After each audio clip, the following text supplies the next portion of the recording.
এমন কোনো কাজ করবেন না যা জাতির বিরুদ্ধে যাবে, বাংলাদেশের মানুষের বিরুদ্ধে যাবে। প্যাসেজ দেবেন, করিডোর দেবেন, সেই করিডোর দেবেন কারোর সাথে আলাপই করছেন না, কোন রাজনৈতিক দলের সঙ্গে কথা বলছেন না, আপনি একটা করিডোর দিয়ে দিচ্ছেন আরাকানে। বাংলাদেশ এখন একটা অত্যন্ত অনিশ্চিত অবস্থার মধ্যে দিয়ে চলছে। আপনাদের মধ্যে অনেকের মধ্যে হয়তো একটা এটাকে আমরা বলি যে আপনার একটা সান্ত্বনা ভাব, শান্তি ভাব এসে গেছে যে ফ্যাসিস্ট হাসিনা পালিয়েছে, দেশ এখন নিরাপদ, আমরা এখন নিরাপদ। এটা একজন রাজনীতিবিদ হিসেবে আমি বলছি, আমার কাছে মনে হয়েছে সবচেয়ে ভঙ্গুর অবস্থায় আছে।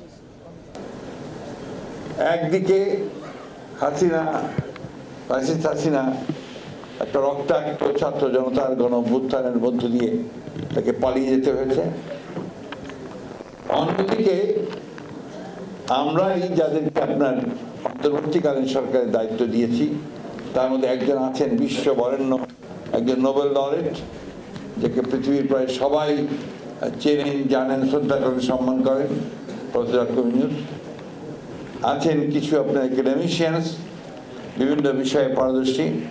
আরও আছেন কিছু বিদেশ থেকে আসা কিছু একাডেমিশিয়ান। তারা আমাদের দেশের ভবিষ্যৎ তৈরি করবেন, সংস্কার করবেন রাষ্ট্র ব্যবস্থা এবং গণতন্ত্রের পথকে সুগম করবেন। আমরা এই লড়াইটা করছি দীর্ঘ 15 বছর ধরে, এটা আপনারা সবাই জানেন না, এটা আমি রিপিট করতে চাই না। আমাদের লড়াইয়ের মূল বিষয়টা ছিল রেস্টোরেশন অফ ডেমোক্রেসি, গণতন্ত্রকে ফিরে পাওয়া। গণতন্ত্রের সঙ্গে আপনাদের সামনে বলার কোনো প্রয়োজন নেই। দুর্ভাগ্য আমাদের যে সেই রেস্টোরেশন অফ ডেমোক্রেসি আমরা এখন পর্যন্ত অ্যাচিভ করতে পারি। এখন পর্যন্ত অনিশ্চিত অবস্থার মধ্যে আছি যে আদৌ আপনার অল্প সময়ের মধ্যে এই রেস্টোরেশন সম্ভব কিনা। প্রত্যেকদিন নতুন নতুন আপনার যুক্ত হচ্ছে শর্ত, বিভিন্ন বক্তব্য, যা দিয়ে আরো জটিল করে ফেলা হচ্ছে সবকিছু। আর একটা মাধ্যম তো আছেই আপনার সোশ্যাল মিডিয়ার মাধ্যমে, যে সোশ্যাল মিডিয়া আপনার একটা দেশকে যে কতটা ভঙ্গুর অবস্থায় নিয়ে গেছে, কতটা এনার্জিক অবস্থার মধ্যে নিয়ে গেছে, একটা নৈরাজ্যের দিকে নিয়ে গেছে, এটা আমার মনে হয় আমার চেয়ে আপনারা অনেক ভালো বুঝতে পারছেন। বান্ডেল থাকলে প্রতি সেনমানিতে টাকা বাঁচবে। বিকাশ সেনমানি বান্ডেল কিনে জিতুন প্রতি লেনদেনে। আমরা যেটা দেখতে পাচ্ছি যে সংস্কার হয়ে তারপরে নির্বাচনের কথা বলা হচ্ছে। 2016 সালে দেশনেত্রী বেগম খালেদা জিয়া ফ্যাসিস্টদের বিরুদ্ধে লড়াই করতে গিয়ে উপলব্ধি করেছিলেন যে দেশের স্ট্রাকচার আছে, যে কাঠামো আছে, কাঠামোর কিছু পরিবর্তন হওয়া দরকার এবং কত বেসিক পরিবর্তন হওয়া দরকার।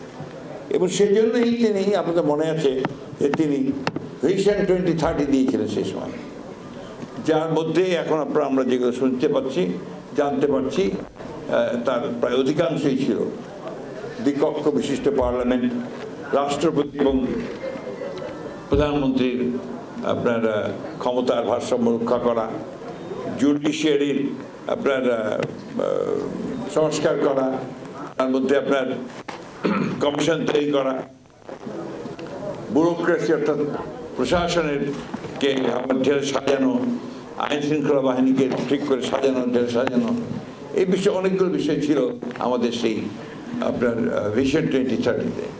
তার মধ্যে একটা বড় বিষয় ছিল, উনি বলেছিলেন রেইনবো নেশন, একটা আপনার সেই রামধেনুর বা একটা জাতি তৈরি হবে, অর্থাৎ সকল ধর্ম বর্ণ সবাইকে নিয়েই আমাদের সেই জাতিটা তৈরি হবে, জাতিসত্তা তৈরি হবে। এই ধরনের অনেকগুলো ছিল।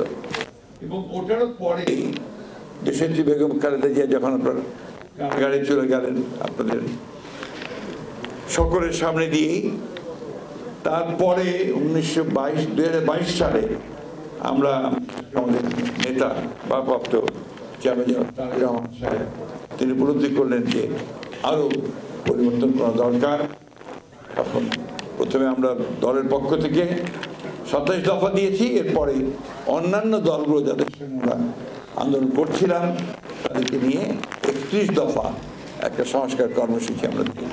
আমি এই কথা এই জন্য বলছি যে এটা নিয়ে অনেক তর্ক বিতর্ক শুরু হয়েছে।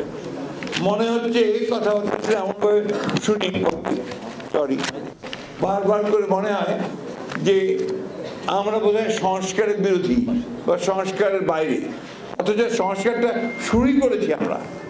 আমি কথাটা বারবার করে বলতে চাই, 2016 এবং 2022-এ আমরাই প্রথম সংস্কারের রূপরেখা দিয়েছি, রাষ্ট্র কাঠামো যে আমরা পরিবর্তন তার কথা বলেছি। দুর্ভাগ্য আমাদের যে আজকে সরকারের কিছু মানুষ এবং কিছু কিছু আপনার ব্যক্তি যারা এটাকে ভিন্নভাবে দেখানোর চেষ্টা করছেন। অনেকে বলার চেষ্টা করেন বিএনপি শুধু নির্বাচন চায়, সংস্কার চায় না। তারপর আবার এটা বলেন বিএনপি শুধু ক্ষমতা চায়। আমি খুব স্পষ্ট করে বলতে চাই যে বিএনপি তো ক্ষমতা চাই, কারণ আমরা তো ক্ষমতার জন্যই রাজনীতি করি। কারণ আমাদের যে গঠনতন্ত্র, আমাদের যে আপনার ঘোষণাপত্র, সবখানে তো পরিষ্কার করে বলাই আছে যে আমরা জনগণের মাধ্যমে, নির্বাচনের মাধ্যমে, জনগণের ভোটে নির্বাচিত হয়ে আমরা সরকারে যেতে চাই এবং আমাদের যে ম্যানিফেস্টো সেগুলোকে আমরা কাজ করতে চাই। পেছনে কি আরেকটা মিটিং হচ্ছে? মনে হচ্ছে পেছনে আরেকটা মিটিং হচ্ছে। তো আমি এই কথা এই জন্য জোর দিয়ে বলছি, আপনার দৃঢ়তার সঙ্গে বলতে চাই যে নির্বাচন তো আমরা অবশ্যই দেব, তো নির্বাচনটা চাই কিসের জন্য? নির্বাচন চাই যে আমরা এমন একটা জনপ্রতিনিধিত্বমূলক পার্লামেন্ট করতে চাই, একটা সরকার করতে চাই যারা জনগণের সমস্যাগুলোর সমাধান করবে, এবং এটাই ডেমোক্রেসি। এখন আপনার সংস্কার করতে হবে, আমরা তো সংস্কার চেয়েছি সবসময়, এবং অনেকে অনেকে বলছে যে আগে সংস্কার হবে তারপরে নির্বাচন। তো সংস্কার তো একটা চলমান প্রক্রিয়া। সংস্কার করতে হতে হতে আপনার 5 বছর 10 বছর লাগতে পারে, এটা তো চলমান। তাহলে নির্বাচন 10 বছর হবে না। আর এই 10 বছর কি ওই ফ্যাসিবাদী আমলাদের হাতে চলবে? এখন তো আমরা ফ্যাসিবাদী আমলাদের দ্বারাই পরিচালিত হচ্ছি। সেক্রেটারিয়েটে আমলারা 90% আপনার ফ্যাসিবাদের দোষর। আপনারা এখন এখানে আলোচনা করলেন যে আপনাদের এই বারে এখানে এখনো অনেকেই আছেন যারা ফ্যাসিবাদের দোষর ছিলেন, তাই না? তো তাহলে এই অনির্দিষ্ট কালের জন্য একটা অনির্দিষ্ট, অনিশ্চিত একটা অন্তর্বর্তী সরকার, এটা কি দেশের মানুষের জন্য কোনো উপকারে আসবে? আসতে পারে না। আমাদের কথাগুলোকে অনেক ভুল ভেবে বিচার করার চেষ্টা চালানো হচ্ছে। তা আমরা এটা জানি কেন করা হচ্ছে, কারণ গত পরশু সেটা প্রমাণিত হয়েছে যে দেশনেত্রী বেগম খালেদা জিয়া এই দেশের সবচেয়ে জনপ্রিয় রাজনৈতিক নেতা। প্রমাণিত হয়েছে যে বিএনপি হচ্ছে সবচেয়ে দেশের বড় লার্জ হচ্ছে আপনার একটা গণতান্ত্রিক রাজনৈতিক দল। প্রমাণিত হয়েছে যে বিএনপির হাতেই, তারেক রহমান সাহেবের নেতৃত্বেই এই দেশের স্বাধীনতা, সার্বভৌমত্ব, গণতন্ত্র একমাত্র নিরাপদ। আমি বক্তব্য বাড়াবো না, আমি শুধু কয়েকটা প্রশ্ন করতে চাই আজকে আপনাদের মাধ্যমে আমাদের অন্তর্বর্তীকালীন সরকারকে। আপনারা তো অনেক পরিবর্তন আনছেন, অনেকে এটাও বলছে যে ফুট স্টেপ রেখে যাবেন।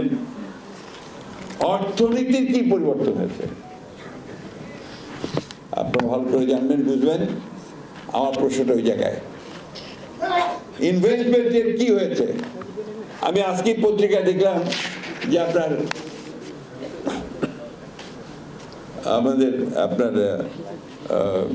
যে ফ্যাক্টরিগুলো, আমাদের যে আপনার গার্মেন্টসের যে ফ্যাক্টরিগুলো, অনেকগুলো বন্ধ হয়ে যাচ্ছে। এবং আমেরিকার যে আপনার ট্যারিফ, ট্রাম্প যে ট্যারিফ পলিসি দিয়েছেন, তাতে করে আরও বন্ধ হবে। নতুন কোনো ইনভেস্টমেন্ট করছেন না, পরিষ্কার করে বলছেন একটা গণতান্ত্রিক সরকার ছাড়া, ইলেকটেড গভর্নমেন্ট ছাড়া আমরা কোনো বিনিয়োগ করব না। পরিষ্কার করে বলছেন, বাইরের এবং দেশের সকলের। ইনফ্লেশন তো কমেনি, ব্যাংকের অবস্থা তো ভালো হয়নি, এখনো তো একই রকম ব্যাংকের অবস্থা থেকে গেছে। আরো দুর্ভাগ্যজনক ব্যাপার যেটা, যে 15 বছরে আমাদের যে সমস্ত ব্যবসায়ীরা ব্যবসা করতে পারেনি, যাদেরকে উদ্দেশ্যমূলকভাবে কনসিয়াসলি ফ্যাসিস্ট গভর্নমেন্ট তাদের ব্যবসা করতে দেয়নি, ব্যাংকের আপনার লোন বন্ধ করে দিয়েছে, বিভিন্ন রকম সমস্যা তৈরি করেছে, এই সরকার এখন পর্যন্ত তাদের জন্য বিশেষ কোনো ব্যবস্থা তৈরি করতে পারেনি। উপরন্তু সব ব্যাংকগুলোকে একইভাবে দেখা হচ্ছে, যারা ডিফল্ট করেছে, যারা ফেল করেছে তাদেরকে যেভাবে দেখা হচ্ছে, আবার যে ভালো করেছে তাদেরকে একইভাবে দেখানো হচ্ছে। তৃতীয়ত হচ্ছে যে শিক্ষা ব্যবস্থাটা কি, সবচেয়ে করুণ অবস্থা বোধহয় শিক্ষাঙ্গনে। ইউনিভার্সিটিগুলোতে আমরা সবাই রাজা, আমাদের এই রাজা রাজত্ব। আজকে সেখানে ডিসিপ্লিন বলতে কোনো কিছু নেই। স্বাস্থ্য ব্যবস্থা, আপনার মধ্যে কোনো পাবলিক হসপিটালে গিয়েছেন কিনা আমি জানি না, যদি যান দেখবে যে কি ভয়াবহ পরিস্থিতি। এগুলো না গেলে ঠিক বোঝা যাবে না। আমি কথাগুলো এই জন্য বলছি যে আমাদের কথা বলার প্রয়োজন আছে। আজকে আমাদের মাননীয় বিজ্ঞ আইনজীবী আছেন, তারা ইদানিং কথা খুব কমিয়ে দিয়েছেন। তারা শুধুমাত্র তাদের বিষয়েও কথাগুলো পুরোপুরি বলছেন না। কথা বলা দরকার, এখন আরো বেশি করে বলা দরকার, কারণ আপনাকে এখন একটা নতুন বাংলাদেশ তৈরি করতে হবে। আপনাকে এখন সত্যিকার অর্থেই আমাদের নেক্সট জেনারেশনের জন্য, পরের প্রজন্মের জন্য একটা উপযোগী বাংলাদেশ নির্মাণ করতে হবে।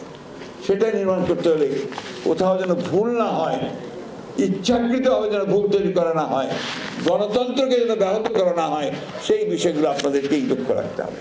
কারণ আপনাদেরকে আমি ধন্যবাদ জানাই, কৃতজ্ঞতা জানাই যে বিগত ফ্যাসিবাদ বিরোধী আন্দোলনে আপনাদের ভূমিকা ছিল অনবদ্য, উল্লেখযোগ্য। অনেকেই আপনারা নির্যাতিত হয়েছেন, নিপীড়িত হয়েছেন, এমনকি আমার এখন মনে আছে সেই ভদ্রলোকের নাম ভুলে যায়নি, এম ইউ আহমেদ, আপনাদের ডেপুটি তাকে পিটিয়ে মেরে ফেলা হয়েছে। বান্ডেল থাকলে প্রতি সেনমানিতে টাকা বাঁচবে। বিকাশ সেনমানি বান্ডিল কিনে জিতুন প্রতি লেনদেনে। But we have forgotten that. তার নাম আমরা করি না, তার মৃত্যু দিবসটাও কিন্তু পালন করি না আমরা। We should do it. কারণ এই মানুষগুলোর কথা আমাদের মনে রাখতে হবে। আমাদের মনে রাখতে হবে যে প্রায় 60 লক্ষ মানুষের বিরুদ্ধে মিথ্যা গায়েবী মামলা দেওয়া হয়েছে। আপনারা সেই কেসগুলো করেছেন, করছেন, এখনো করছেন। প্রায় 1700 মানুষ গুম হয়ে গেছে ইলিয়াস আলী সহ। আমাদের প্রায় 1200 মানুষকে, দুঃখিত 20,000 মানুষকে প্রায় গুলি করে বিনা বিচারে আটক করে হত্যা করা হয়েছে। এই ঘটনাগুলো ঘটেছে। তো কিন্তু ভাবখানা শুনলে মনে হবে যে নাথিং, আমরা কিছুই করি নাই।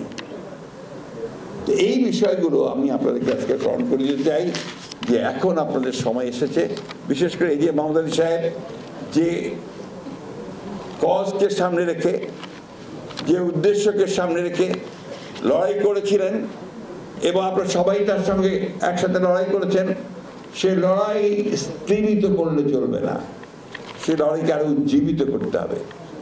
এবং আমাদের দেশনেত্রী বেগম খালেদা জিয়া, তিনি গত পরশু যখন ফিরে এসেছেন এবং তার স্বাস্থ্যের মধ্যে, তার চেহারার মধ্যে নতুন করে আমরা আলো দেখতে পেয়েছি এবং গোটা জাতি আজকে নতুন করে আলো দেখতে পেয়েছে।